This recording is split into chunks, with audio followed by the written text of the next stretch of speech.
Rain tapped against tall windows. Inside the grand hall, candles flickered on cold stone walls. Elena stood near the fireplace. Her left leg was weak from an old fall.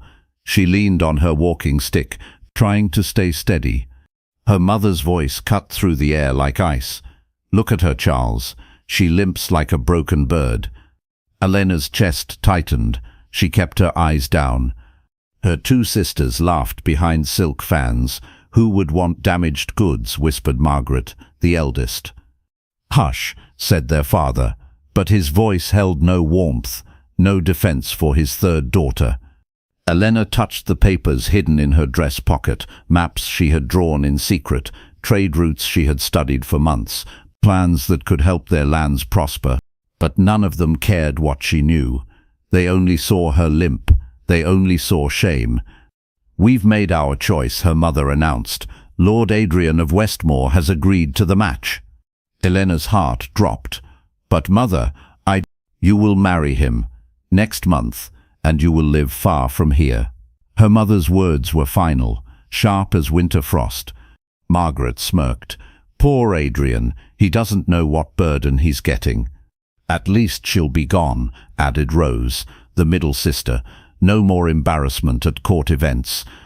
Elena felt tears burn behind her eyes, but she would not cry, not here, not in front of them. She thought of her secret room upstairs, her books, her maps, her dreams of seeing the world beyond these cruel walls. "You leave in 2 weeks," her father said without looking at her. "Pack light, take only what you need." Elena nodded slowly. Her voice came out as a whisper. "Yes, father." As her family continued their cold planning, Elena made a silent promise. One day they would see her worth. One day they would know they were wrong. She limped toward the stairs, each step heavy with hurt, but deep in her heart, a small flame of hope still flickered. Maybe Lord Adrian would be different. Maybe he would see her as more than a broken bird. Miles away, in the quiet lands of Westmore, Lord Adrian sat by his study window. Autumn leaves fell like golden rain outside. His castle was smaller than Elena's family home, but it felt warm, alive. "My lord," said Thomas, his trusted friend and advisor, "are you certain about this match?" Adrian looked up from his papers. His dark eyes were calm but tired. "Tell me what you've heard, Thomas." "They say she walks with difficulty, an old injury." Thomas spoke gently. He knew his lord's heart. Adrian nodded. "What else?" "Some call her damaged goods. Her family seems eager to be rid of her." A shadow crossed Adrian's face. He knew that feeling. Being unwanted, being cast aside. During the war, he had lost his younger brother, Marcus. The guilt still lived in his chest. He had failed to protect the person he loved most. "And her dowry?" Thomas asked. "Small, but I don't need gold, Thomas. This land provides enough." Adrian stood and walked to the window. "What I need, what I hope for, is peace. A partner who understands that life has sharp edges." Thomas smiled. He had served Adrian for 10 years. He knew his lord was not like other nobles. Adrian cared for his people. He shared his food with hungry families. He worked beside his men in the fields. "The common folk will welcome her," Thomas said. "They trust your judgment." Adrian picked up the letter from Elena's father. Cold words about suitable arrangements and quick ceremonies. No mention of Elena's thoughts, her feelings, her dreams. This troubled him. "Prepare the guest chambers," Adrian said quietly. "Make them warm, comfortable. She's probably frightened enough already." That night, Adrian walked through his halls. Servants bowed with genuine smiles. Children ran to hug his legs. Old women called him dear boy and offered him fresh bread. This was the life he wanted to share. Simple, kind, real. He thought about Elena. What pain had she carried? What dreams did she hide? He had agreed to this marriage not for duty or gold, but because something in her father's letter made him sad. the way they wrote about her, like she was a burden, a problem to solve. Adrian knew that feeling too well. Maybe they could heal together. Two wounded souls finding peace in each other's company. He looked up at the stars through an open window. "Please," he whispered to the night sky, "let this bring us both some happiness." The day Elena arrived, rain fell in heavy sheets. Her carriage stopped before Adrian's gates. She peered through the small window, heart pounding like a trapped bird. His castle was not grand like her family home, but it looked welcoming.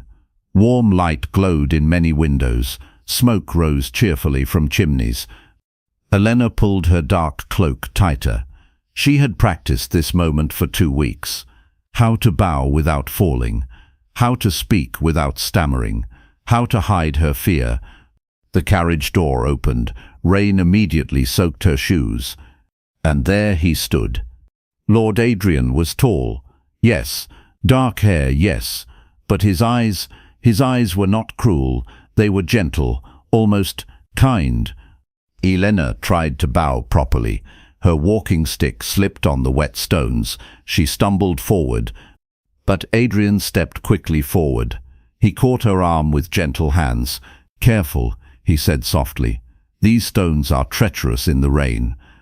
Elena's face burned red with shame. "I'm sorry, my lord. I'm clumsy. You're cold and wet," he interrupted gently. "Come, let's get you inside where it's warm." He offered his arm, not demanding, just offering. Elena hesitated. Was this a trap? Would he mock her limp once they were alone? But rain dripped from her hair. Her dress was soaking through. She had no choice. She took his arm. He walked slowly, matching her pace, never rushing, never pulling. Inside, the hall glowed with firelight. Servants smiled and bowed. A kind-faced woman hurried forward with warm blankets. "This is Martha," Adrian said. "She manages the household. She'll help you settle in." Martha had gentle eyes and grey hair. She looked at Elena with, what was that warmth? "Poor dear, you're soaked through. Come, let's get you dry and fed." Elena nodded, still confused. Where was the mockery, the cruel laughter? That first evening, they dined in a small chamber, just the two of them. The fire crackled. The food was simple but delicious. Elena waited for him to speak, to criticize, to complain about getting damaged goods for a wife. Instead, Adrian asked, "How was your journey? Not too tiring, I hope?" His voice was calm, interested, like he actually cared about her answer. "It was long, my lord," she managed. "Please call me Adrian. We needn't be so formal." He smiled, actually smiled. "Are your chambers comfortable? If you need anything changed." Elena blinked. No one had ever asked her preferences before. As days passed, the confusion grew. Adrian never stared at her limp, never sighed with disappointment, never compared her to other ladies. When she dropped a cup at breakfast, she flinched, waiting for anger. Instead, Adrian just said, "These things happen. Would you like some more tea?" Slowly, very slowly.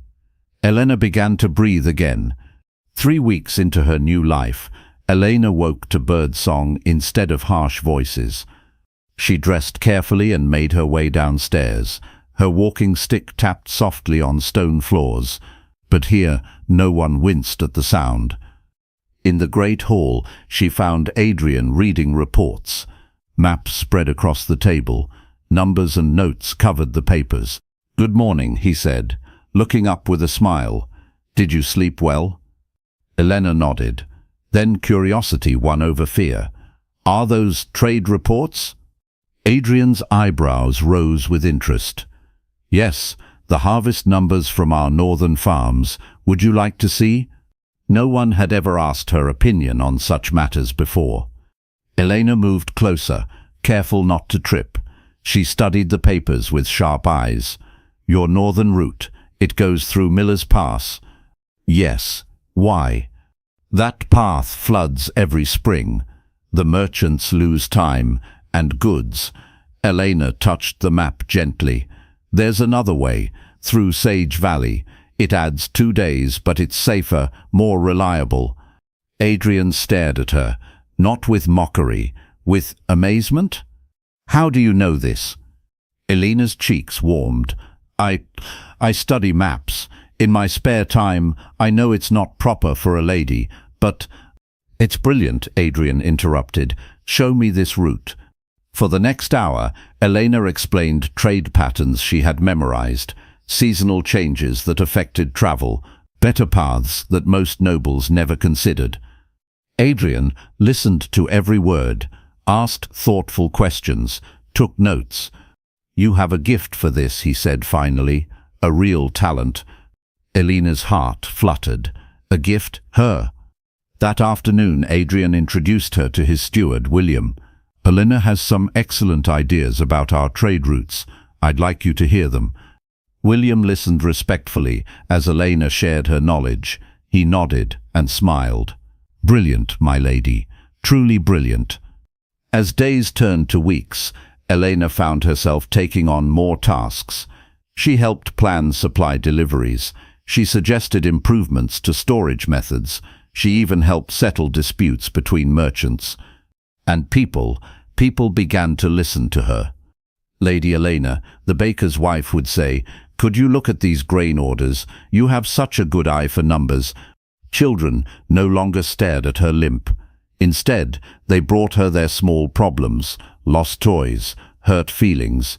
Elena found she was good at solving both. Slowly, her voice grew stronger. Her steps became more confident. She still limped, yes, but she no longer tried to hide behind walls and shadows. One evening, as she worked by candlelight, Adrian found her. "You're up late," he observed.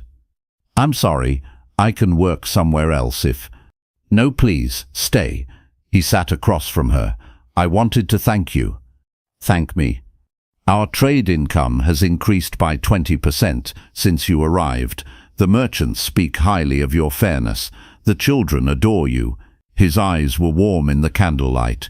"You've brought life to this place." Elena's throat tightened with emotion. I've never been useful before." Then they were fools not to see your worth. That night, Elena fell asleep with a smile on her face. For the first time in years, she felt valuable. Winter melted into spring, and Elena bloomed like the flowers in Adrian's garden. She no longer flinched when people approached. Her voice rang clear in the great hall when she discussed business matters. Her maps now covered an entire wall of the study. "My lady," said Sarah, the miller's daughter, "my grandmother is sick. Could you help?" Elena had been learning herb lore from Martha. Her gentle hands and patient nature made her a natural healer. In the miller's cottage, she examined the old woman carefully. "It's a lung fever, but not severe. Willow bark tea 3 times daily, and this poultice for her chest." The grandmother recovered within days. Word spread quickly. Soon, people came from neighboring villages seeking Elena's help. A farmer's broken leg, a merchant's infected wound, a child's persistent cough. Elena's healing skills grew stronger with each success, but more than that, her confidence bloomed. "You have magic hands," Martha told her one afternoon, "and a heart that truly cares. That's the real medicine." Elena also discovered she had a talent for organization. She redesigned the castle's record-keeping system. She created efficient schedules for the servants. She even established a small school for the village children. "Numbers and letters," she told a group of eager young faces. "These are tools that can change your lives. Never let anyone tell you they're too difficult to learn." Adrian often watched from doorways as Elena taught. His eyes held something that made her heart flutter. Was it admiration? Respect? One evening, they walked through the garden together. Spring air carried the scent of apple blossoms. "Do you ever miss your family?" Adrian asked gently. Elena considered this. "I miss the idea of them, the family I wished they could be." She touched a rose with her fingertip. "But I don't miss the pain, the constant feeling that I wasn't good enough. "You're more than good enough, Elena. You're—" She looked at him in surprise. "I'm just me, a woman who limps and reads too many maps."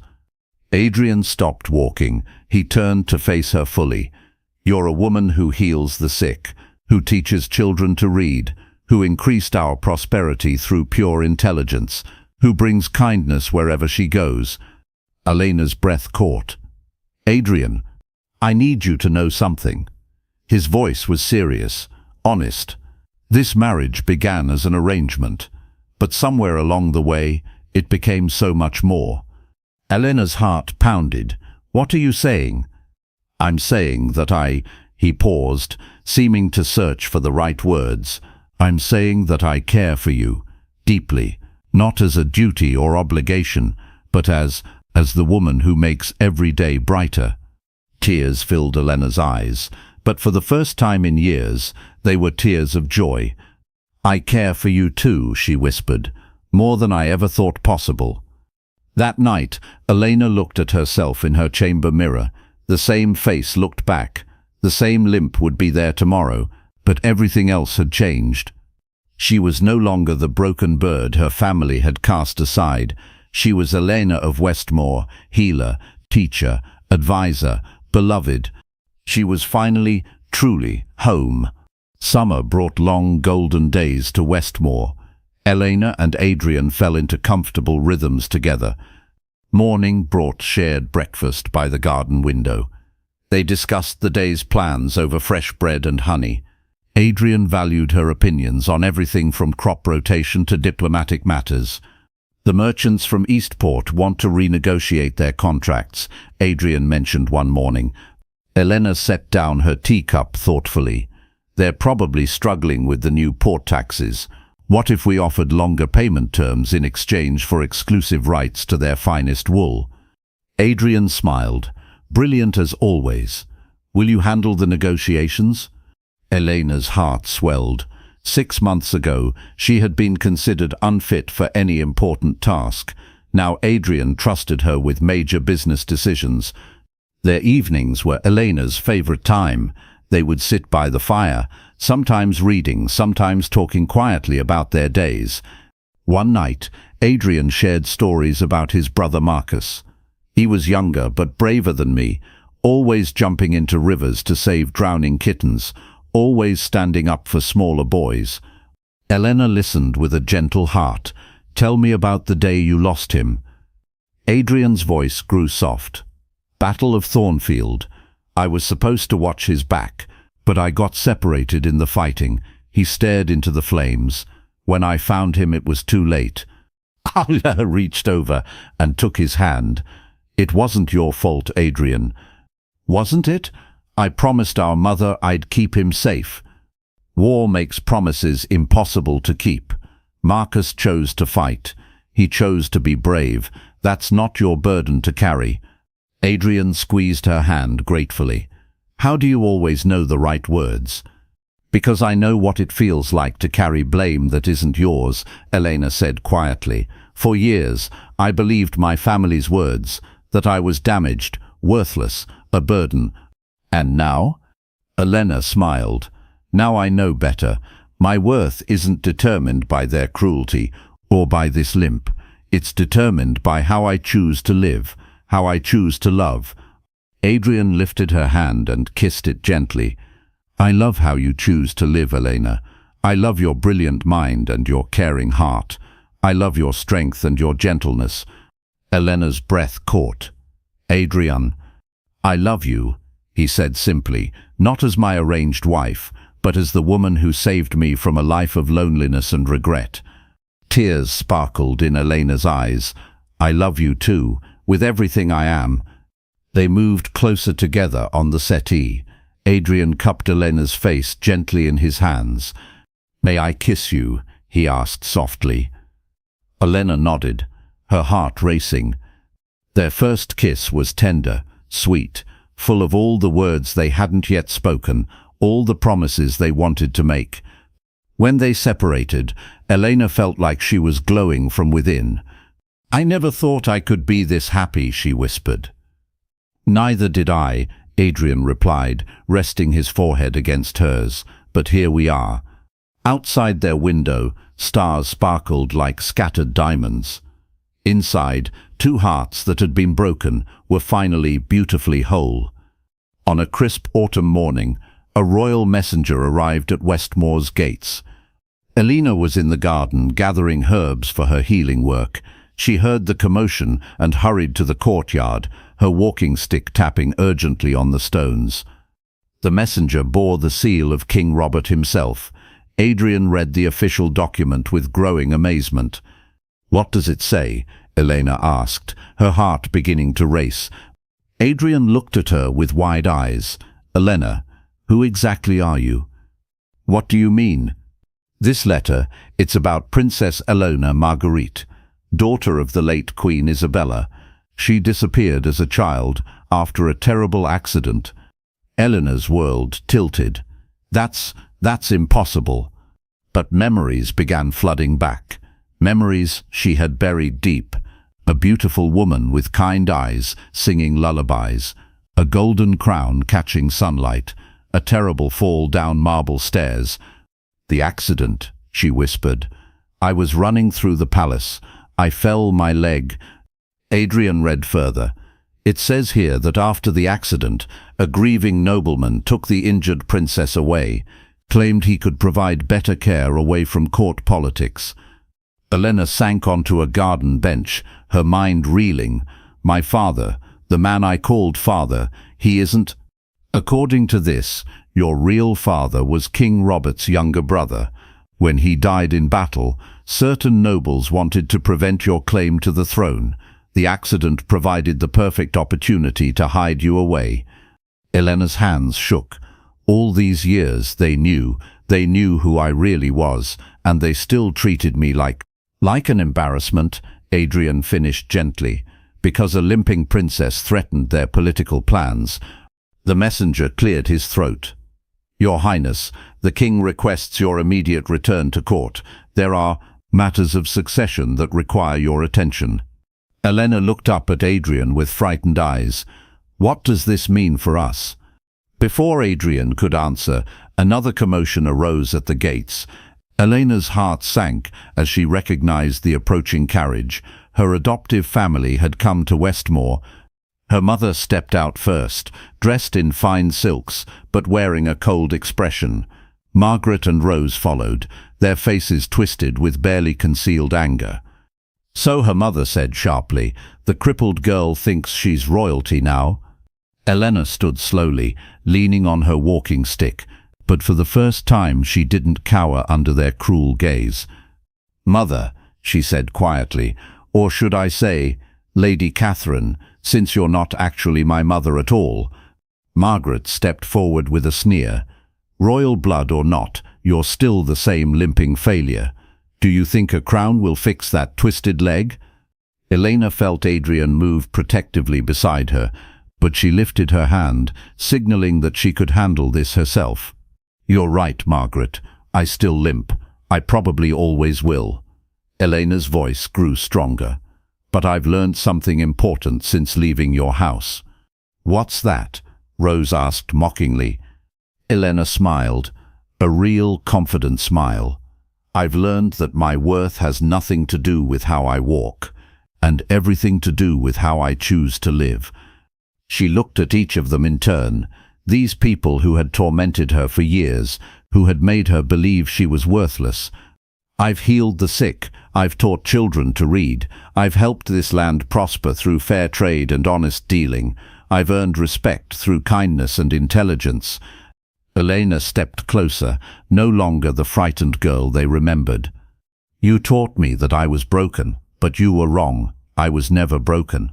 I was just waiting to find where I truly belonged." The royal messenger stepped forward.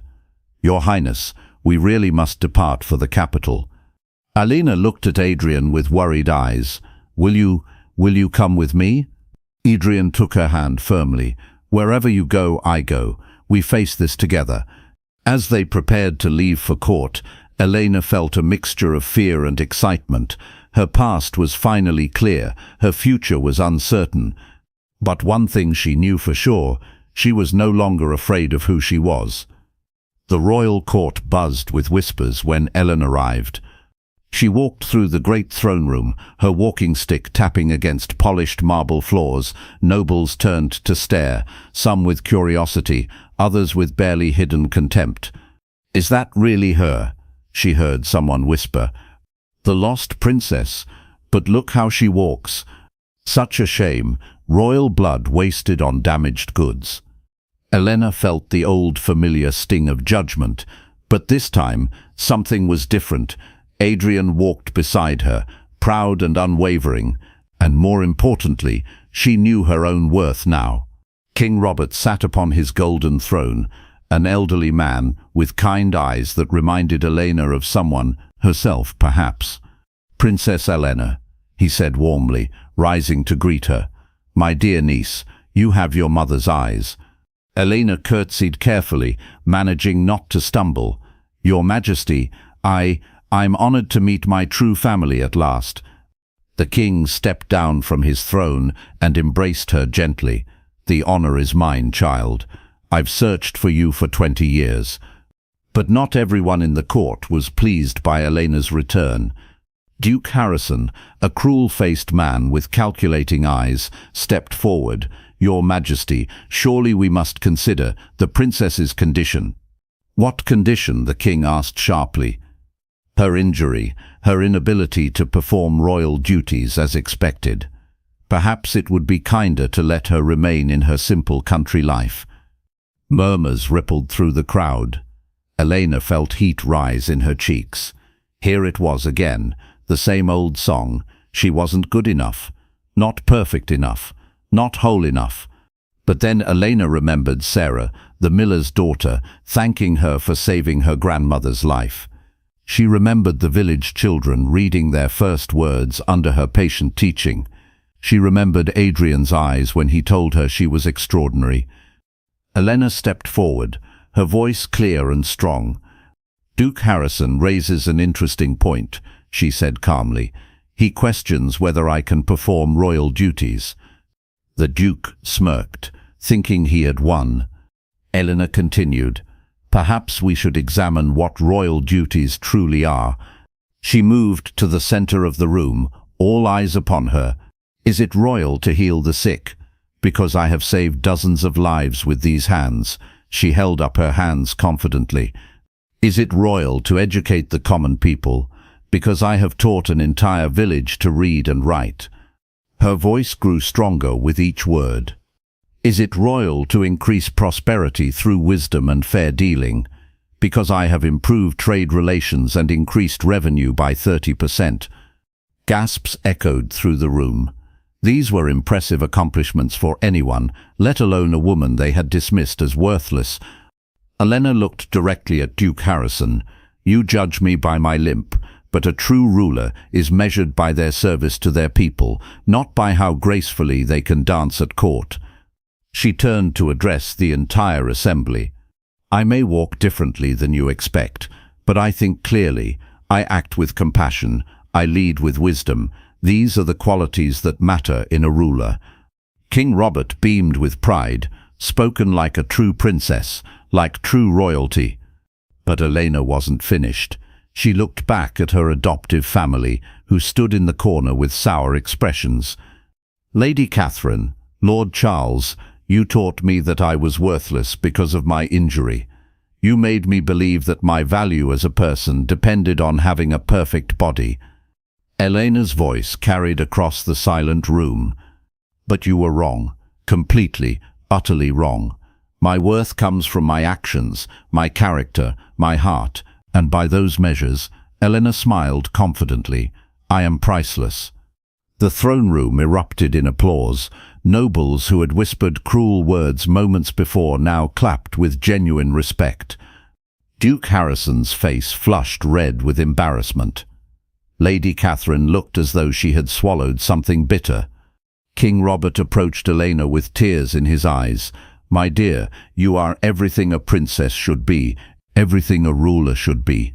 I am proud to call you my heir." Elena felt tears of joy streaming down her face. But these were not tears of pain or shame.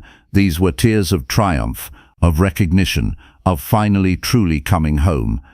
Adrian stepped forward and took her hand. "I am so proud of you," he whispered. Elena squeezed his hand tightly. "We did this together," she whispered back. As the court continued to celebrate around them, Elena realized that her journey was complete. She had traveled from shame to strength, from hiding to shining, from broken bird to soaring eagle. She was Princess Elena, and she was exactly who she was meant to be. 3 months later, Elena's coronation day dawned bright and clear. She stood before the mirror in her royal chambers, wearing a gown of deep blue silk. The crown jewels sparkled on the dressing table beside her, but Elena's attention was drawn to something else entirely. Her walking stick, carved from dark oak, worn smooth by years of use. Some had suggested she try to hide it during the ceremony, use props or supports that would be less noticeable. Elena picked it up and ran her fingers over the familiar wood. This stick had supported her through her darkest days. It had been with her when she took her first confident steps in Westmore, when she walked through villages healing the sick, when she stood up to Duke Harrison and reclaimed her worth. "My lady." Martha appeared in the doorway. "It's time." Elena nodded, lifting her chin with determination. "I'm ready." The cathedral was packed with nobles, commoners, and dignitaries from neighboring kingdoms. Sunlight streamed through stained glass windows, painting rainbow patterns on the floor. Elena walked down the aisle with grace and purpose. Her walking stick tapped a steady rhythm against the stone floor. But now, instead of shame, it beat out a song of triumph. She saw Adrian in the front row, wearing his finest clothes, but still with that gentle smile that had won her heart. She saw the people of Westmore, the baker's wife, the miller's daughter, the children she had taught to read. But she also saw her adoptive family in the back, their faces sour with resentment. Duke Harrison sat with arms crossed, clearly bitter about recent events. When Eleanor reached the altar, King Robert stood to address the assembly. "People of the realm," his voice rang out strong and clear. "Today we crown not just a princess, but a true leader. Someone who has proven that nobility comes not from perfect appearance, but from perfect heart." Elena knelt carefully, her walking stick resting beside her. The ancient crown was placed upon her head, heavy with jewels and history, but somehow it felt right. "Rise, Princess Elena, rightful heir to the throne." Elena stood slowly, gracefully. The crowd erupted in cheers. But then Duke Harrison stood up, his face twisted with anger. "This is absurd," he shouted over the celebration. "A crippled woman cannot rule. She will make us a laughingstock among other nations." The crowd fell silent. Elena felt that old familiar chill of judgment. But this time, something unexpected happened. The baker's wife stood up in the commoners' section. "Princess Elena saved my husband's life when the fever took him." The miller called out, "She taught my daughter to read. Now my girl can run our business." One by one, the common people began to stand, sharing stories of Eleanor's kindness, her wisdom, her healing touch. "She's more royal than any of you fancy lords," shouted an elderly farmer. Even some of the nobles began to nod in agreement. They had witnessed Elena's intelligence during court sessions, her fair handling of disputes, her innovative solutions to old problems. Elena looked at Duke Harrison with calm, steady eyes. "You're right about one thing, Duke Harrison. I am different from other rulers. I don't rule from a throne room, removed from my people's lives. I rule from among them, with them." She gestured to the crowd with her free hand, her walking stick steady in the other. "These people don't need a ruler who can dance perfectly at balls. They need someone who understands their struggles, someone who has faced adversity and learned to overcome it." Elena's voice grew stronger, more confident. "I may walk with a stick, but I stand on unshakable ground, the ground of earned respect, of proven service, of love freely given and freely returned." She looked directly at Lady Catherine, her adoptive mother, who sat pale and silent.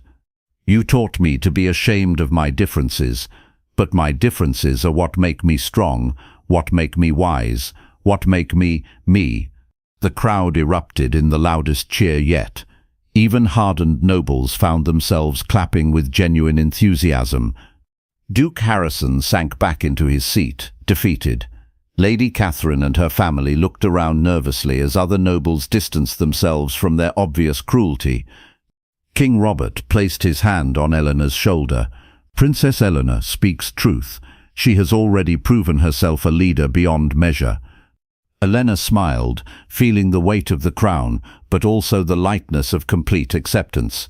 She had fought for this moment, earned it through years of pain, growth and service. As the ceremony concluded and people began to file out, Adrian approached the altar. "Your Highness," he said with a playful bow.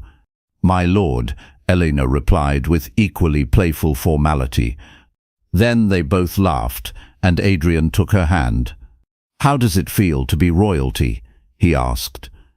Eleanor considered this, looking around the cathedral that was now hers, at the people who had chosen to follow her, at the man who had loved her before anyone knew she was a princess. "It feels like coming home," she said simply. And for the first time in her life, Eleanor felt completely, perfectly, beautifully whole. 5 years later, Eleanor stood on the balcony of her royal castle, watching the sunrise paint the sky in shades of gold and pink. Her walking stick rested against the stone railing, but she no longer needed to lean on it constantly, not because her limp had disappeared, but because her confidence had grown so strong that it supported her more than any stick ever could. "Good morning, Your Majesty." Eleanor turned to see Adrian approaching with a steaming cup of tea, and their 3-year-old daughter Rose toddling beside him on chubby legs.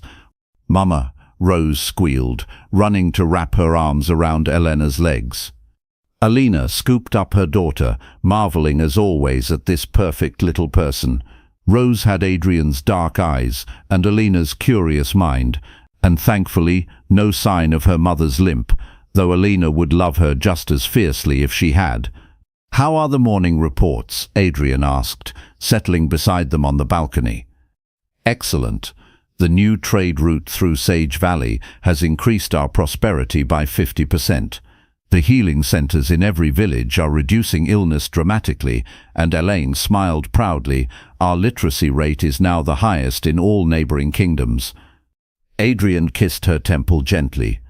"I'm so proud of you, though I can't say I'm surprised."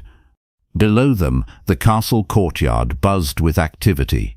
Elena had transformed the royal residence into something unprecedented, a working palace where nobles and commoners mingled freely.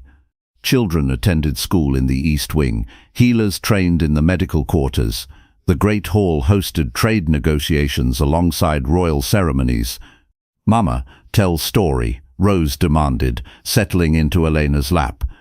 "Which story, sweetheart?" "About the princess who was sad but then became happy." Elena exchanged a amused look with Adrian. Their daughter's favorite bedtime story was a simplified version of Elena's own journey. "Once upon a time," Elena began, "there was a princess who thought she was broken because she walked differently than others." As she told the familiar tale, Elena's mind wandered to all the changes of recent years. Lady Catherine and her daughters had faded into obscurity, their cruelty finally recognized for what it was. Duke Harrison had been stripped of his lands for attempting to undermine the crown. But Elena had chosen mercy over revenge. She'd given them small pensions and quiet lives away from court, not because they deserved her kindness, but because she had learned that forgiveness freed her own heart. Her healing centers had saved thousands of lives. Her educational programs had lifted entire families out of poverty. Her fair trade policies had brought prosperity to all levels of society. But perhaps most importantly, Elena had become a symbol, a beacon for anyone who had ever been told they weren't good enough, weren't perfect enough, weren't whole enough. Letters arrived weekly from young women across the kingdom and beyond. girls who had been rejected for their appearance, their abilities, their circumstances. Princess Eleanor, one recent letter had read, "I was born with one arm shorter than the other. My family said no one would ever want me, but after hearing your story, I've started my own bakery. And guess what?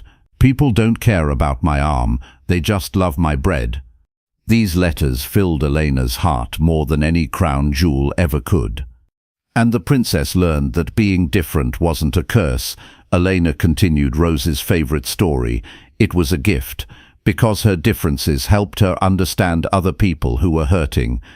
"And she lived happily ever after?" Rose asked, even though she knew the ending. "She lived meaningfully ever after," Elena corrected gently, "which is even better than just being happy." Rose nodded solemnly, as if this made perfect sense. That afternoon, Elena held court in the great hall. As always, she listened to disputes with patience and wisdom. A merchant claimed another had cheated him. A farmer needed help with a neighbor's boundary dispute. A young woman sought advice about an abusive husband. Elena handled each case with careful thought and compassion. Her walking stick rested beside her throne, but she no longer thought of it as a sign of weakness. It was simply part of who she was, like her brown hair, or her love of maps, or her gift for healing. After court, Elena walked through the village streets with Rose in her arms and Adrian by her side. People waved and called out greetings, not because protocol demanded it, but because they genuinely loved their princess. "Lady Elena," called out Thomas the blacksmith, "my boy Marcus just finished reading his first book, thanks to your schools." "Princess Elena," shouted Sarah, now grown and married with children of her own, "will you bless our new baby next week?" Elena waved and smiled, her heart full to bursting. That evening, as she tucked Rose into bed, her daughter asked a new question. "Mama, why do you have that stick?" Elena sat on the edge of the small bed, considering how to answer. "Well, sweetheart, when I was little, I hurt my leg very badly. It never healed quite right, so sometimes I need help walking." Rose nodded seriously. "Does it make you sad?" Elena thought about this honestly. "Sometimes it used to make me sad, because some people said mean things about it, but then I learned something important." "What?" "I learned that the stick doesn't make me weak. It makes me remember to be kind to other people who are struggling, and that's actually a very good thing to remember." Rose smiled and hugged her mother tight. "I think your stick is nice." "I do too, sweetheart. I do too." Later that night, Elena and Adrian sat in their private chambers, working by candlelight. Elena was reviewing plans for new hospitals. Adrian was reading reports from their expanded trade network. "Do you ever wonder," Adrian said quietly, "what would have happened if we hadn't found each other?" Elena looked up from her papers. "You mean if I'd stayed hidden away as the damaged daughter? If you'd married someone else?" Elena considered this. I think we both would have survived, but we never would have truly lived." Adrian reached across the space between their chairs to take her hand. "I love the life we've built together," he said. "Not just the crown and the castle, but this, the meaningful work, the family we've created, the way we've learned to see beauty in imperfect things." Elena squeezed his hand. "Including imperfect people?" "Especially imperfect people. Perfect people are boring." Adrian grinned. "They have no interesting stories to tell." Elena laughed, the sound bright and free. As they prepared for bed, Elena caught sight of herself in the mirror. The same face that had once caused her such shame now looked back with confidence and peace. Her leg would always be weak. Her walk would always be different, but she had learned the most important truth of all. She was not broken. She had never been broken. She was beautifully, perfectly, exactly who she was meant to be. And she lived meaningfully and joyfully ever after. The sun barely showed over the hills. Cold air filled the stone manor. Elena stood by her window, watching the world wake up. She was different from other ladies. She rode horses fast. She laughed too loud. She spoke her mind when others stayed quiet. Her family hated this about her. Elena. Her mother's sharp voice cut through the morning silence. Come here, now. Elena sighed. She knew that tone. It meant trouble. She walked downstairs. Her boots clicked on the cold stones. Her mother stood in the hall. Her father sat in his chair. Her sister Mary smirked from the corner. We have news, her mother said. Her voice was ice cold. You are getting married. Elena's heart stopped. What? Count Adrian needs a wife. Her father spoke without looking up. We agreed to the match. Mary laughed. Good luck with that one, sister. Elena felt trapped, like a bird in a cage. Who is Count Adrian? Her mother's smile was cruel. A man no woman wants. He has said no to every bride for 15 years. He is strange, cold. Some say he is cursed. The words hit Elena like stones. This was her punishment, for being bold, for being herself, for not being the perfect lady they wanted. You leave tomorrow, her father said. Pack your things. Elena stood still. Her hands shook, but inside something fierce grew. No man will ever want you anyway, her sister whispered. At least this way you are someone else's problem. The cruel words burned, but Elena lifted her chin. She would not break. She would not cry in front of them. Fine, she said. Her voice was steady, strong. Send me away, but I will not be broken. That night, Elena packed her few things. She looked in the mirror. Her face was plain. Her hair was simple. But her eyes burned with fire. Let them send me, she whispered to herself. I am stronger than they know. The next morning, a black carriage waited outside. Elena climbed in. She did not look back at her family. She did not say goodbye. As the carriage rolled away, Elena felt afraid. But also, for the first time in her life, she was leaving, going somewhere new. Maybe this Count Adrian would be cruel. Maybe he would hate her too. But maybe, just maybe, things could be different. The wheels turned on the rough road. Each mile took her further from her old life, closer to whatever waited ahead. Elena pressed her hand to the cold window. I will not break, she said again, and this time she almost believed it. Count Adrian stood on his castle wall. The morning mist covered his lands. He watched his people work in the fields below. He was not like other lords. He did not care for fancy clothes or court games. He cared for his land, for his people, for duty. But the people whispered about him. They called him the Cold Count. Some said he was cursed. Others said his heart was made of stone. They were wrong, and they were right. 15 years ago, Adrian had loved a woman, Lady Catherine. She was beautiful, perfect, everything a count should want. He had given her his whole heart, made plans for their future, dreamed of children and happiness. Then, one day, she left. No goodbye, no explanation. Just a letter saying she found someone richer, someone better. The pain nearly killed him.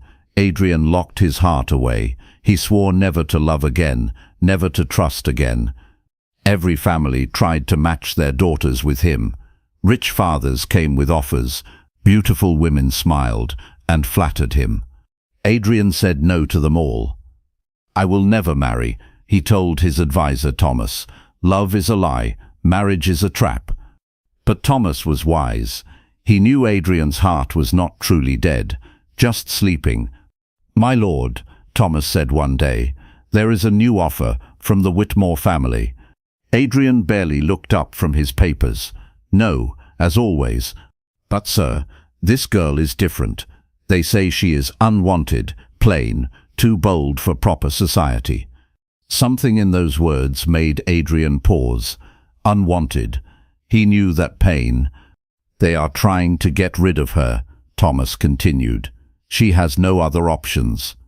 Adrian remembered his own shame, the whispers when Catherine left, the looks of pity, the feeling of being thrown away. His chest tightened. What is her name? Elena Whitmore. Adrian was quiet for a long time. Outside, birds sang in the trees. Life went on. But inside, something stirred. She has nowhere else to go, he asked. No, my lord. Her family sees her as a burden. Adrian closed his eyes. He thought of that young woman, alone, rejected, feeling worthless. He had the power to say no, to leave her trapped with cruel family, to let her suffer as he once suffered. But that was not who he was, not who he wanted to be. Send word, Adrian said quietly. I will meet with her. Thomas blinked in shock. My lord, you will. Yes, Adrian stood. He looked out at his lands again. If she has no one, then perhaps we can help each other. That night, Adrian walked his empty halls. Portraits of his ancestors watched from the walls. Men who had loved, who had built families, who had been happy. For 15 years, these halls had been silent. No laughter, no warmth, just duty and loneliness. Maybe it was time for that to change. Not for love, he would never love again, but for companionship, for understanding, for two broken people finding peace together. Elena Whitmore, he said her name aloud. It sounded nice. Tomorrow, she would arrive, his bride-to-be, the woman no one wanted. Adrian smiled slightly. Perhaps they would understand each other after all. The carriage stopped with a jolt. Elena's heart pounded as she looked out the window. The castle was huge. Dark stone walls reached toward grey clouds. Tall windows stared down like cold eyes. We are here, miss, the driver said. His voice was not unkind. Elena stepped down. Her legs shook. The wind whipped her simple dress around her ankles. The main door opened. An older man stepped out. He had kind eyes and grey hair. Lady Elena, he asked. I am Thomas, the Count's advisor. Welcome. Elena nodded. She could not speak. Fear filled her throat. Thomas led her inside. The halls were vast. Her footsteps echoed on stone floors. Tapestries hung on the walls. Everything was clean, but cold. The Count will see you shortly, Thomas said. Please sit by the fire. Warm yourself. Elena sat in a large chair. The fire crackled beside her. She stared at the flames. Her hands would not stop shaking. What if he was cruel? What if he laughed at her plain face? What if he sent her away? Then, footsteps in the hall. Elena stood quickly, too quickly. She nearly fell. The door opened, and Count Adrian walked in. Elena's breath caught. He was not what she expected. He was tall, strong. Dark hair touched his shoulders. His face was serious, but not mean. His eyes were deep brown, sad, but not cold. He was handsome, very handsome. Elena felt even plainer beside him. She wanted to hide. Adrian stopped a few feet away. He looked at her for a long moment. Elena waited for the cruel words, the disappointment, the rejection. Instead, he bowed. Simple, respectful. Lady Elena. His voice was deep, quiet. Thank you for coming. Elena blinked. She had expected harshness. Instead, he sounded polite, almost gentle. My lord, she whispered. She tried to curtsy, nearly fell again. Adrian stepped forward. Are you hurt? The journey was long. More kindness. Elena's eyes filled with confused tears. I am well, my lord. Please, sit. He gestured to the chair. Are you warm enough? Do you need food? Water? Elena sat slowly. She stared at him. You are asking about my comfort. Adrian's eyebrows rose slightly. Of course, you are my guest. Guest. Not burden, not punishment. Guest. I expected. That is, my family said. What did they say? Elena looked down. That you would not want me. that no one would. The room fell silent, only the fire crackled. When Elena looked up, Adrian's face had changed. The sadness in his eyes was deeper now, but also something like understanding. "Your family was wrong," he said quietly. "You are welcome here." Tears spilled down Elena's cheeks. She had not cried when her family was cruel, but this unexpected kindness broke her. "I am sorry," she whispered. I am not. I know you wanted someone better." Adrian was quiet for a long moment. Then he sat in the chair across from her, close enough to speak softly, far enough to give her space. "Elena," he said her name gently, "I did not want anyone, but if I must have a wife, I would rather have one who understands pain." Elena looked at him through her tears. "You understand pain?" "Yes." His voice was barely a whisper. "I understand it very well." Something passed between them, a recognition, two wounded souls, seeing each other clearly. "Will you stay for dinner?" Adrian asked. "We can talk more, get to know each other." Elena wiped her tears. For the first time in years, she felt a tiny spark of hope. "Yes," she said, "I would like that." Adrian almost smiled. "Almost. Good. Thomas will show you to your room. Rest. We will talk tonight." As Elena followed Thomas upstairs, she felt different, still afraid, still uncertain, but not alone. Maybe Count Adrian was strange. Maybe he was cold. But he had been kind. He had asked about her comfort. He had not laughed at her tears. For the first time, Elena thought maybe this could work. Elena woke to sunlight streaming through tall windows. For a moment she forgot where she was. Then memory returned. The castle, Count Adrian, her new life. She dressed in her simple gown, brushed her plain brown hair. In the mirror she looked the same, but something felt different. A soft knock at her door. "Lady Elena?" Thomas's voice was kind. "Breakfast is ready." Elena found the dining room. It was huge. The table could seat 20 people, but only one place was set. "Where is Count Adrian?" she asked. "He eats early, my lady. He is already working with the farmers." Elena ate alone. The food was good, better than home, but the silence felt heavy. After breakfast, Thomas showed her the castle, room after room of stone and tapestries, a library with hundreds of books, a music room with a beautiful piano. "You may go anywhere you like," Thomas said. "This is your home now." Home. Elena had never felt at home anywhere. "Even outside?" she asked. Thomas smiled. "Of course. The Count said you enjoy fresh air." Elena's heart lifted. At her family's house, she was not allowed to walk alone.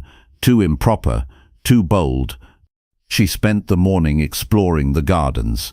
They were beautiful, but lonely, like everything here. In the afternoon, she walked toward the village. She saw Count Adrian speaking with farmers. His voice was calm, patient. The men respected him. He saw her watching, nodded politely, but did not come over. Elena felt invisible again. That evening, she ate dinner alone again. The silence pressed down on her. The next day was the same, and the next. Elena began to think Adrian regretted his choice. He was polite when they passed in the halls, but distant, cold.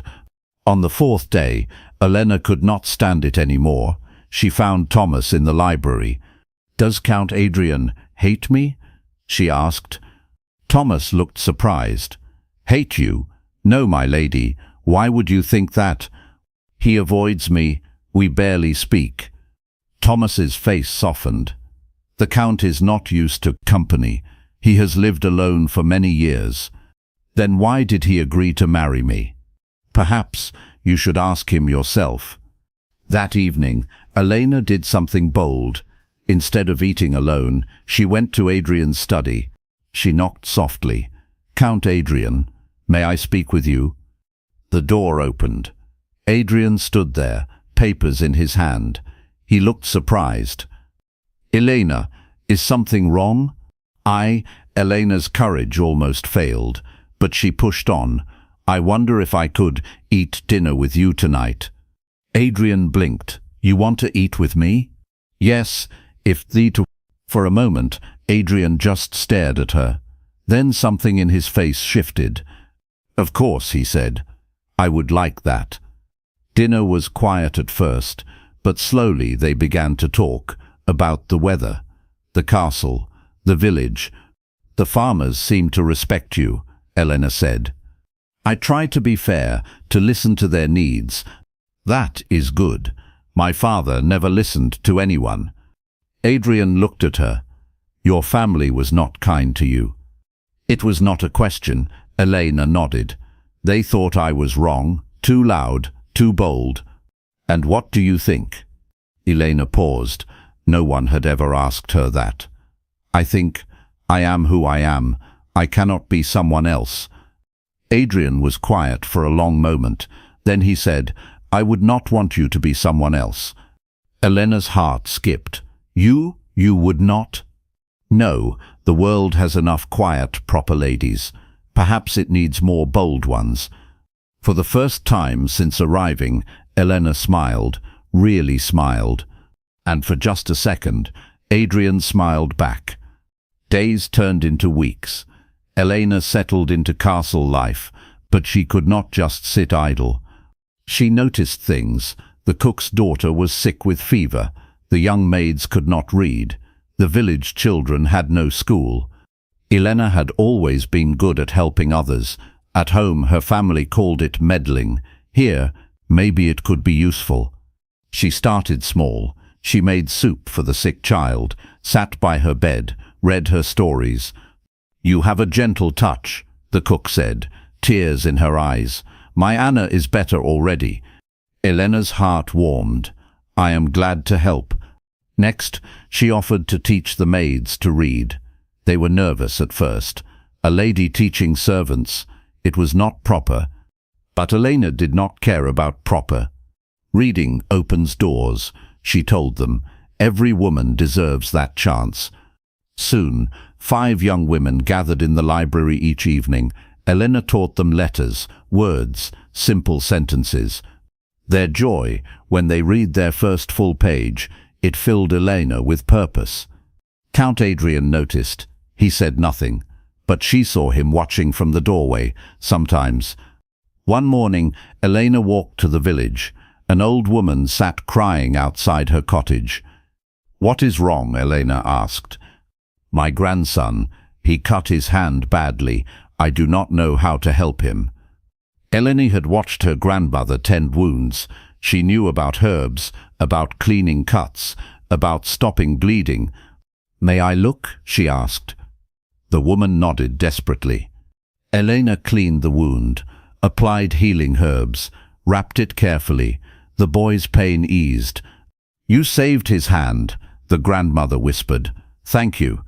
Word spread quickly. Lady Elena had healing skills. Soon people came to her with small hurts, headaches, cuts, stomach pains.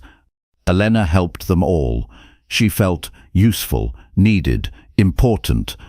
For the first time in her life, people looked at her with respect instead of pity.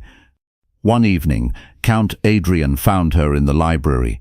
She was teaching Mary, one of the maids, to write her name. Look, my lady, Mary said excitedly. I wrote it myself. Elena beamed. You did perfectly. After Mary left, Adrian sat down across from Elena. You have been busy, he said. Elena tensed. If you disapprove, I do not disapprove. His voice was quiet. I am impressed. Elena looked up in surprise. You are? The people speak of you with great fondness. You have brought light to this place. Elena's cheeks warmed. I want to help, to be useful. You are much more than useful, Elena. You are remarkable. The word hit Elena like sunshine after rain. Remarkable. Her family had called her many things, but never remarkable. I always felt wrong, she whispered, like I did not fit anywhere. Adrian leaned forward. Perhaps you were not wrong. Perhaps the places you lived before were too small for who you are. Elena's eyes filled with tears, good tears, happy tears. "Thank you," she whispered. Adrian reached across the table. For a moment, his fingers touched hers, warm, gentle. Then he pulled back, but the kindness remained in his eyes. "Thank you, Elena, for bringing life to these walls again." That night, Elena lay in bed smiling. She was not just surviving here, she was thriving. She was becoming who she was meant to be. Weeks passed in gentle routine. Elena taught her reading classes, helped with healing, brought laughter to the castle halls. Adrian watched her bloom. This quiet, sad woman was becoming someone bright, someone strong, someone beautiful. Not beautiful like Lady Catherine had been. Beautiful in a deeper way, in her kindness, her courage, her genuine heart. One evening, storm clouds gathered outside, rain beat against the windows. Elena sat by the fire, reading. Adrian found her there. "May I join you?" Of course. Elena moved over on the small sofa. They sat in comfortable silence. The fire crackled, rain drummed on glass. The castle felt cozy instead of cold. "What are you reading?" Adrian asked. Elena showed him the cover. "Poetry. I love how words can paint pictures." "Read me something?" Elena's cheeks flushed. You want to hear my voice?" "Very much." Elena opened to a favorite page. Her voice was soft but clear as she read about love and loss and hope. Adrian closed his eyes. Her voice was like music, like warmth on a cold night. When she finished, they sat quietly. "Beautiful," Adrian said. "The poem?" "Yes, and the reader." Elena's breath caught. "Adrian." It was the first time she had used his name without his title. It felt intimate. "Elena," he said softly, "may I ask you something?" "Anything." "Do you ever feel lonely, even when people are around?" Elena looked at him. His face was open, vulnerable. "Yes, all my life. I have felt that way since—" He paused. "Since someone I trusted broke my heart." Elena's chest tightened. What happened? Adrian stared into the fire. "Her name was Catherine. I loved her completely, planned to marry her, give her everything. She left for someone richer, someone with a better title. She said I was not enough." Elena's heart broke for him. She was wrong. Adrian looked at her. "Was she?" "Yes." Elena's voice was fierce. "You are kind, honorable. You care for your people. You gave me a home when no one else would. You are wonderful." Adrian's eyes filled with surprise. "You think I am wonderful?" "I think you are the best man I have ever known." Something shifted between them. The air grew warm, electric. Adrian reached up, touched Elena's cheek gently. "And I think you are extraordinary." Elena leaned into his touch. "I never felt extraordinary before." "Then you were surrounded by blind people." Elena laughed softly. Adrian smiled. A real smile. The first she had seen. "I like your laugh," he said. I like your smile." They moved closer. Elena's heart raced. Adrian's hand stayed on her cheek. "Elena," he whispered, "I think I am falling in love with you." Elena's eyes filled with tears, happy tears. "I think I am falling in love with you too." Adrian leaned down, kissed her forehead. Soft, sweet, perfect.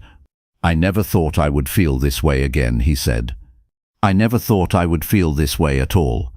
They held each other as the storm raged outside, but inside everything was warm, safe, right. For the first time in years, neither of them felt alone. Love was blooming in the cold castle, fragile but real, beautiful but frightening. Because they both knew, love could be lost, hearts could be broken. But tonight they had each other. And that was enough. 3 months of happiness passed like a beautiful dream. Eleanor and Adrian grew closer each day. They talked by the fire, walked in the gardens, shared quiet smiles across the dinner table. Elena had never been so happy. She was loved, respected, valued. The village people adored her. The castle staff smiled when she passed. Children ran to hug her in the streets. She was becoming the woman she was always meant to be. Then, one morning, 3 carriages arrived at the castle gates. Elena looked out her window. Her blood turned cold. Her family, her mother's sharp face, her father's cold stare, her sister Mary's cruel smile. "No," Elena whispered. "Not now. Please, not now." Thomas knocked on her door. "Lady Elena, your family is here. They request an audience." Elena's hands shook as she dressed. She walked downstairs on unsteady legs. Her family waited in the main hall. They looked around with disdain, like the castle was not grand enough. "Elena," her mother's voice cut like ice, "you look different." "Mother," Elena tried to keep her voice steady. "Why are you here?" "To check on our investment," her father said coldly. "Make sure you are fulfilling your duties." Mary smirked. "Though from what we hear, you are playing servant instead of lady, teaching peasants to read, tending sick children like a common nurse." Elena lifted her chin. "I help people. There is honor in that." Her mother laughed harshly. "Honor? You are embarrassing our family name, acting like a peasant yourself." "That is enough." Adrian's voice came from the doorway. He walked in, tall and commanding. "Elena is a credit to your family. You should be proud." Elena's father stood. "Count Adrian, we need to discuss your wife's behavior." "My future wife's behavior is admirable. She brings light wherever she goes." "She brings shame," her mother snapped. "No proper lady acts as she does." "Then perhaps," Adrian said coldly, "the world needs fewer proper ladies." Elena's heart soared. He was defending her, standing up for her. But her family was not finished. "We know the truth," Mary said with a vicious smile. "You only married her because no one else would have her. This is charity, not love." The words hit Elena like physical blows. She saw doubt flicker in Adrian's eyes. "That is not," he started. "Of course it is," her father interrupted. "Our plain, troublesome daughter for your need for an heir, a business arrangement, nothing more." Elena felt her world cracking. Was that all this was? Charity? Pity? "Tell her the truth, Count Adrian," her mother demanded. "Tell her this is not some fairy tale love story." Elena looked at Adrian, waited for him to deny it, to say he loved her truly, completely. But Adrian was quiet, too quiet. The silence stretched like a knife through Elena's heart. Adrian finally spoke. "Elena, you must understand." That was all Elena needed to hear. He could not deny it, because it was true. This was charity, pity, 2 unwanted people settling for each other. "I understand," Elena whispered. Her voice was steady, but her heart was shattering. "I understand perfectly." She turned and ran from the room, up the stairs, to her chambers. She slammed the door, and finally let herself cry. All those months of happiness, all those feelings of love and worth and belonging, all of it, a lie. Outside her door, she heard voices, arguments, her family's cruel laughter, Adrian's voice, trying to explain. But Elena did not listen. She had heard enough truth for one day. She was still the unwanted daughter, still the burden no one chose. And love was still just a dream for other people. Elena cried until she had no tears left. Then she sat by her window, staring at nothing. Her family's words echoed in her mind. Charity, pity, no one else would have her. But slowly, other voices joined them. The cook praising her gentle touch, the maids thanking her for teaching them, village children calling her name with joy. Thomas's words, "You have brought light to this place." And Adrian's voice, Just last night, I think you are extraordinary." Elena stood slowly, walked to her mirror.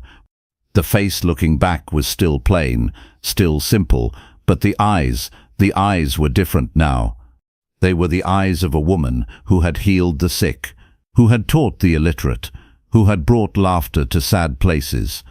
They were the eyes of someone who mattered. A knock at her door. "Elena."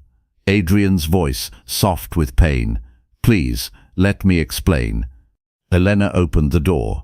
Adrian stood there, his face full of anguish. "Elena, what they said, it was not the whole truth." "What part was true?" Elena asked quietly. Adrian flinched. "At first, yes, I agreed to the marriage because you were unwanted. Like me, I thought we could find companionship in our shared pain." The honesty hurt, but Elena respected him for it. "And now?" she asked. "Now I love you, truly, completely. You are not charity, Elena. You are the best thing that ever happened to me." Elena studied his face. She saw truth there, but also fear, doubt. "You still see me as the unwanted girl," she said, "the one who needed rescuing." "No, Yes." Elena's voice grew stronger. "You see someone to pity, to protect, not an equal." Adrian opened his mouth to argue, then closed it, because she was right. "Elena, please." "No." Elena stepped back. "I need to think. I need space." She closed the door gently but firmly. That evening, Elena's family demanded dinner with the Count. Elena joined them, her spine straight, her head high. "Elena," her mother began, "we have decided this marriage is unsuitable. You will return home with us." "No," Elena said calmly. Her family stared. Elena had never said no to them before.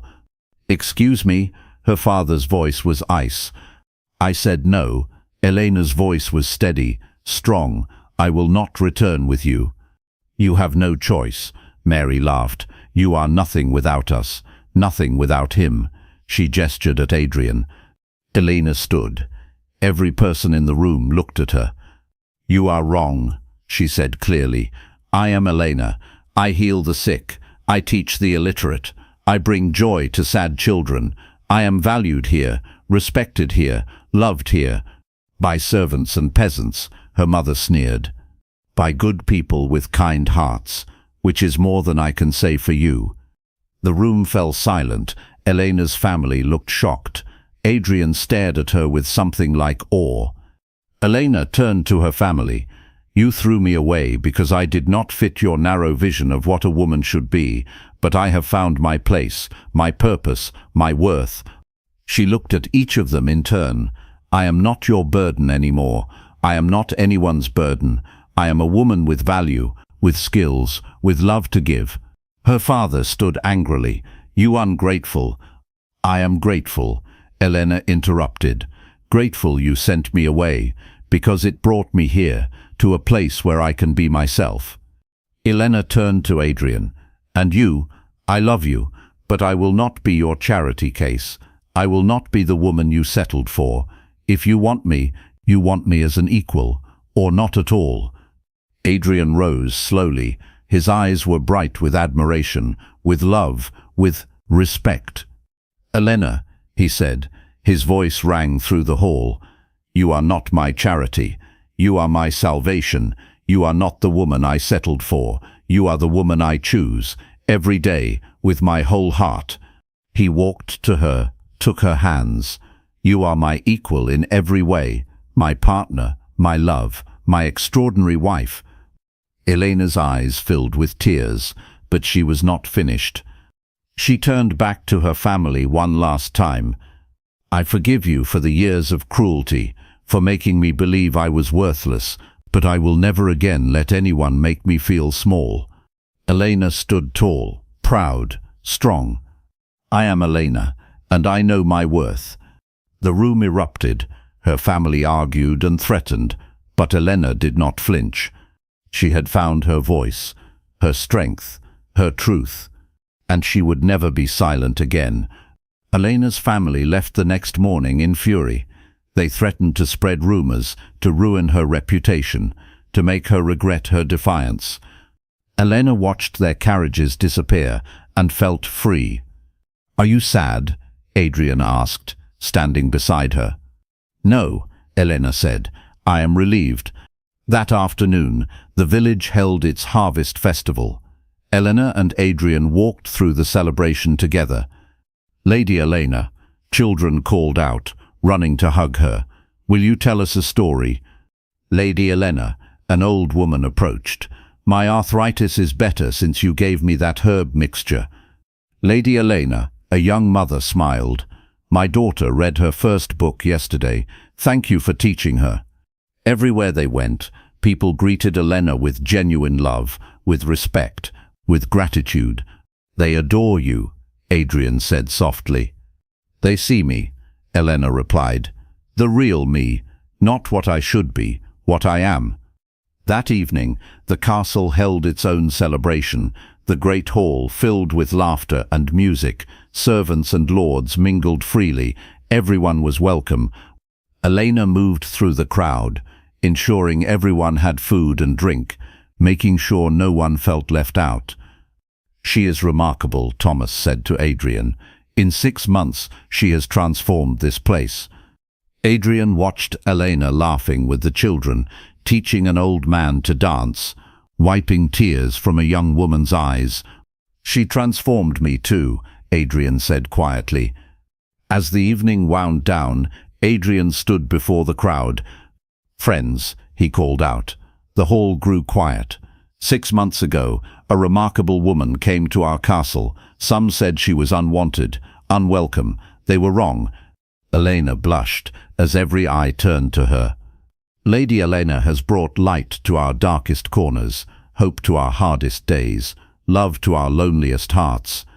He walked to Elena, took her hand. "She has shown us all what true nobility looks like.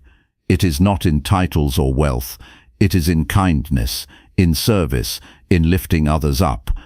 The crowd murmured agreement. "Elena," Adrian said, his voice soft but carrying through the hall, "will you do me the honor of becoming my wife? Not from duty, not from arrangement, but from love, pure, true, freely chosen love." Elena's eyes filled with happy tears. "Yes," she whispered, then louder, "Yes." The hall erupted in cheers. People clapped and laughed and cried. Elena had found her fairy tale, but she had written it herself. 3 days later, they married in the village church, not in a grand cathedral with important guests, but surrounded by the people who truly loved them. The cook made the cake, the maids decorated with flowers, the children sang songs. Elena wore a simple white dress. Adrian wore his finest clothes. Both wore smiles that could light up the world. "Do you, Adrian, take Elena as your wife? To love and honor as your equal?" "I do," Adrian said firmly, "with all my heart." "Do you, Elena, take Adrian as your husband, to love and support as your partner?" "I do," Elena said clearly, "with all my soul." As they kissed, the crowd cheered again. Church bells rang across the countryside. Elena was no longer the unwanted daughter. She was Lady Elena, beloved wife, cherished friend, respected healer, valued teacher. She was exactly who she was meant to be. That night, as they danced in the castle courtyard under the stars, Adrian whispered in her ear, "Thank you for showing me what love really is." Elena smiled up at him. "Thank you for giving me a place to bloom." Around them, their people celebrated, music played, children laughed, hearts were full. The unwanted girl had found her kingdom. The closed-hearted man had found his joy. Together, they had found their home. 5 years passed like pages in a beautiful book. Elena stood in the castle garden, watching her children play. Little Catherine, named for no one from the past, chased butterflies with chubby legs. Baby James slept in Elena's arms, his tiny fist wrapped around her finger. The gardens bloomed with more than flowers now. They bloomed with laughter, with life, with love. "Mama," Catherine ran to Elena, her dark hair flying. "Look, I caught one." She opened her small hands. A butterfly sat on her palm, wings shimmering in the sunlight. "Beautiful, darling. Now let it fly free." Catherine giggled and opened her hands wider. The butterfly danced away on the breeze. "Just like you did, Mama," Catherine said seriously. "Daddy says you learned to fly free too." Elena's heart swelled. "Did he now?" "Yes, he says you were in a cage, but you were too strong for cages." Elena knelt beside her daughter. "What else does Daddy say?" "That strong women make the world better, that I should be strong too." "And what do you think?" Catherine stood tall, lifted her chin. "I think I am already strong, like you." Elena laughed and hugged her tight. "Yes, my love, you are." Footsteps on the garden path. Adrian walked toward them, his face bright with happiness. Baby James reached for his father with a happy gurgle. "How are my 3 favorite people?" Adrian asked, kissing Elena's cheek and lifting Catherine into his arms. "Perfect," Elena said, and meant it. That evening, after the children were asleep, Elena and Adrian walked through their village. The streets were clean and safe. Children played in the squares. Adults gathered to talk and laugh. "The school is finished," Adrian said, pointing to a new stone building. 50 children will start classes next month." "And the new healer's house?" Elena asked. "Ready for your apprentice to move in. Young Sarah is eager to begin." Elena smiled. She had trained 3 women in healing arts now. Each one spread knowledge and care to new places. They stopped at the village well. Someone had carved words in the stone, "Lady Elena's well for all who thirst." "The people did that," Adrian said softly, "while you were recovering from James's birth." Elena traced the letters with her finger. "I never dreamed when I first came here, I never dreamed I could matter this much. You matter to everyone here, to me, to our children. Even on the hardest days, especially on the hardest days." Adrian pulled her close. "You taught me that love is not about perfection.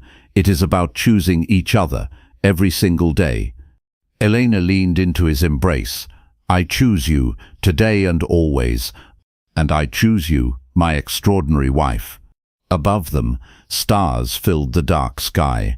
Around them, their home settled into peaceful sleep. Elena thought back to that frightened girl who had arrived 5 years ago. Plain, unwanted, broken. That girl still lived inside her. But now she was surrounded by strength, by purpose, by unshakable love. "Adrian?" Elena said softly. "Yes?" "Do you think Catherine will face the same struggles, being a strong woman in a world that prefers quiet ones?" Adrian was quiet for a moment. "Perhaps, but she will face them with something you did not have." "What is that?" "Parents who believe in her strength, a home that celebrates her boldness, a village that sees her worth." Elena smiled. "Yes, she will never doubt her value. Never, and neither will you, not anymore." Elena looked around at their thriving village, their happy home, their beautiful children sleeping safely in warm beds. She had been thrown away like a broken thing, but she had not been broken. She had been unfinished. This place, these people, this love, they had helped her become complete. "I love our life," Elena whispered. "So do I," Adrian replied. "Every imperfect, wonderful moment of it." Hand in hand, they walked home, to their castle that was no longer cold, to their children who would grow up knowing they were treasured, to their future that stretched bright and endless before them. Elena had learned to fly free, and in doing so, she had lifted everyone around her. The unwanted daughter had become a beloved mother. The plain girl had become a beautiful woman. The burden had become a blessing. And love had transformed them all. In the castle tower, a light burned in the window. a beacon of hope for anyone who had ever felt unwanted, who had ever felt worthless, who had ever felt alone. It whispered a promise on the night wind. You are enough. You are valuable. You are loved. You just need to find the right place to bloom.